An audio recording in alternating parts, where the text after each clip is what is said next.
السلام علیکم دوستو۔ رسول اللہ صلی اللہ علیہ وسلم نے فرمایا، آدم علیہ السلام کی پیدائش سے لے کر قیامت تک دجال سے بڑا کوئی فتنہ انسانیت پر نہیں آئے گا۔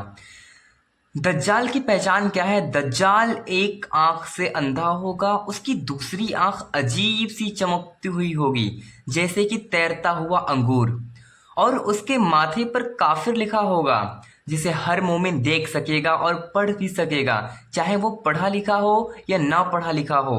وہ بے حد لمبے قد کا ہوگا، گھنگریلے بالوں والا ہوگا، اور اس کی شکل عجیب سی صورت ہوگی، اس کی عجیب سی شکل صورت ہوگی۔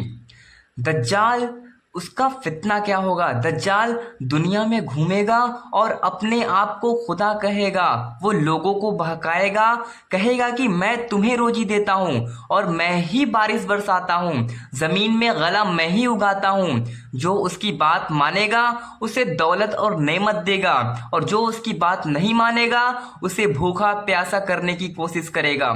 دوستو، اس کے پاس ایسا دھوکہ ہوگا کہ وہ جنت اور جہنم دکھائے گا، لیکن یاد رکھو دوستو، اس کی جنت حقیقت میں جہنم ہی ہوگی اور اس کا جہنم حقیقت میں ہی جنت ہوگی۔ دجال کی طاقت اور اس کی آزمائش کیا ہوگی دوستو؟ دجال کے پاس جنوں اور شیطانوں کی مدد ہوگی۔ وہ ایک وقت ایسا آئے گا کہ لوگ سوچیں گے کہ یہی اللہ ہے، لیکن سچا ایمان والا کبھی دھوکے میں نہیں آئے گا، کیونکہ وہ جانتا ہے کہ اللہ نہ تو پیدا ہوا ہے اور نہ ہی مرتا ہے، جبکہ دجال ایک انسان ہوگا۔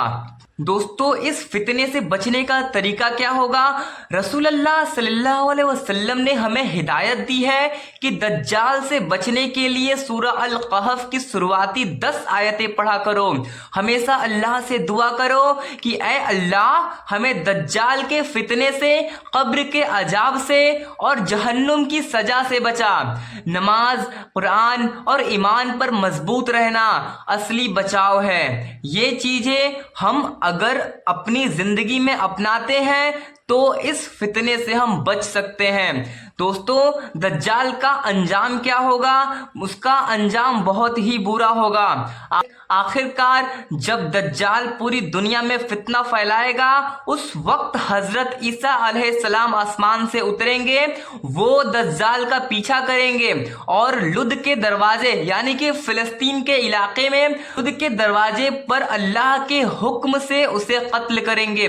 اس کے بعد دنیا میں امن اور شانتی ہوگی۔ دوستو، اس فتنے سے ہمیں سیکھ ملتی ہے کہ ہمیں اپنے ایمان کو مضبوط کرنا ہے۔ دھوکے اور فتنے کے اس دورے میں ہمیشہ اللہ سے جڑے رہنا ہے۔ یاد رکھو دوستو، جس دل میں قرآن اور اللہ کی محبت ہوگی، دجال کبھی اس پر غالب نہیں آ سکتا۔